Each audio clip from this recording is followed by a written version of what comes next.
Hello everyone, this is Jasmine. IG1 பேப்பரை ப்ராப்பராக எப்படி சப்மிட் பண்ணலாம், அந்த போர்ட்டலில் என்னெல்லாம் கவனிக்கணும், அதை பற்றி தான் இந்த வீடியோவில் பார்க்க போகிறோம். ஸோ எல்லாருக்குமே தெரியும், இந்த ஐஜிசியில் IG1 அப்படிங்கிறது ஒரு பார்ட். அந்த IG1க்கு ஓப்பன் புக் எக்ஸாம் நடக்கும். இது எங்கே நடக்கும் அப்படின்னு பார்த்தீங்கன்னா NEBOSH எக்ஸாம் போர்ட்டலில் நடக்கும். ஸோ நீங்கள் எக்ஸாம் ரெஜிஸ்ட்ரேஷன் பண்ணியிருக்கீங்க அப்படின்னா அந்த எக்ஸாமுக்கு ஒரு 8லேருந்து 10 நாள் இந்த டைம் பீரியட்குள்ளே உங்களுக்கு லாகின் போர்ட்டல் கொடுப்பாங்க.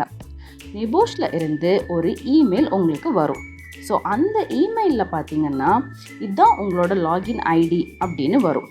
இந்த லாகின் யாருக்கெல்லாம் வரும் அப்படின்னா NEBOSH லேர்னர்ஸ் யாரெல்லாம் ஃபர்ஸ்ட் டைம் எக்ஸாம் எழுத போகிறீங்களோ அவங்களுக்கு மட்டும்தான் வரும். ஸோ நீங்கள் ஒரு ரீஅப்பியர் கேண்டிடேட் அப்படின்னா உங்களுக்கு லாகின் ஐடி வராது. ரீஅப்பியர் கேண்டிடேட் நிறைய பேருக்கு இந்த டவுட் இருக்கும், நமக்கு ஏன் லாகின் மெயில் வரல அப்படின்னு. ஸோ நல்லா புரிஞ்சுக்கோங்க, ஃபர்ஸ்ட் டைம் எக்ஸாம் எழுதுகிறவங்களுக்கு மட்டும்தான் இந்த லாகின் ஐடி வரும். நீங்கள் ரீஅப்பியர் பண்ணுறீங்க அப்படின்னா பழைய லாகின் ஐடி தான் நீங்கள் யூஸ் பண்ணணும். ஸோ உங்களுக்கு அசஸ்மெண்ட் ரெஜிஸ்ட்ரேஷன் கன்ஃபர்மேஷன் ஒரு மெயில் வரும், லாகின் டீட்டெயில்ஸோட ஒரு மெயில் வரும். இந்த 2 மெயில் தான் எக்ஸாமுக்கு முன்னாடி உங்களுக்கு வரும். ஸோ இந்த லாகின் யூஸ் பண்ணி எப்படி எக்ஸாம் போர்ட்டலுக்குள்ளே போகணும் அப்படிங்கிறதுமே அந்த எக்ஸாம் போர்ட்டல்லையே இருக்கும். இதை நீங்கள் NEBOSH போர்ட்டலில் போனாலும் பார்க்கலாம். இதில் ஒரு ஸ்க்ரீன்ஷாட் அட்டாச் பண்ணியிருக்கேன் பாருங்கள், இதான் அது. இதை நீங்கள் ரெஃபரன்ஸ்க்கு வச்சுக்கலாம்.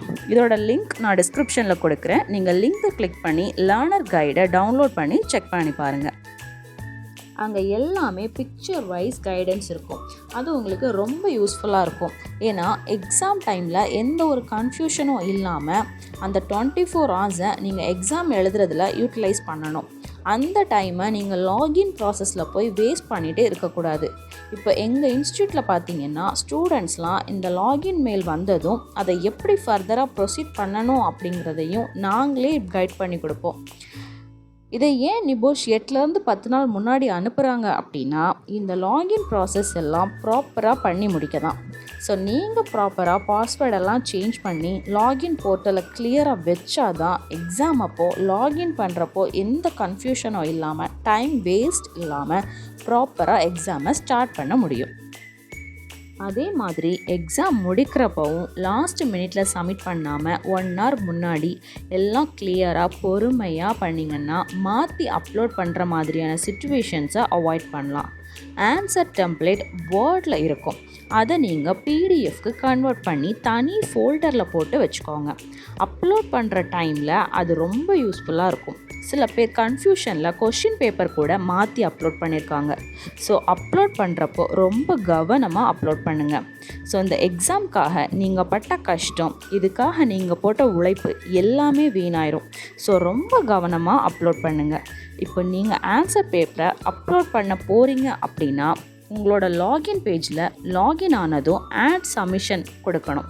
அது எந்த ஃபோல்டரில் இருந்து எடுக்கணும் அப்படிங்கிறத கேட்கும். ஸோ நீங்கள் செப்பரேட் ஃபோல்டர் க்ரியேட் பண்ணி ஆன்சர் பேப்பரை போட்டு வச்சிங்கன்னா அப்லோட் பண்ணுறப்போ ஈஸியாக இருக்கும். அதோட நீங்கள் அப்லோட் பண்ணுற பேப்பர் டர்னிட்டின் அப்படிங்கிற சாஃப்ட்வேர் வழியாக தான் போகும். எதுக்காகனா நீங்கள் மால் ப்ராக்டிஸ் பண்ணியிருக்கீங்களா இல்லையா அப்படிங்கிறத செக் பண்ணுறதுக்கு. ஸோ அதுக்கான அக்ரிமெண்ட்டையும் காமிக்கும். அதுலேயும் ஐ அக்ரி அப்படிங்கிறத கிளிக் கொடுக்கணும். இந்த மால் ப்ராக்டிஸ் பற்றின ஃபுல் வீடியோ நம்ம சேனலில் அவைலபிளாக இருக்குது. பார்க்காதவங்க அதையும் செக் பண்ணி பாருங்கள். இந்த மாதிரி யூஸ்ஃபுல் இன்ஃபர்மேஷன்ஸ்க்கு நம்ம சேனலை சப்ஸ்கிரைப் பண்ணிக்கோங்க, பெல் ஐக்கானை கிளிக் பண்ணிக்கோங்க. தேங்க்யூ.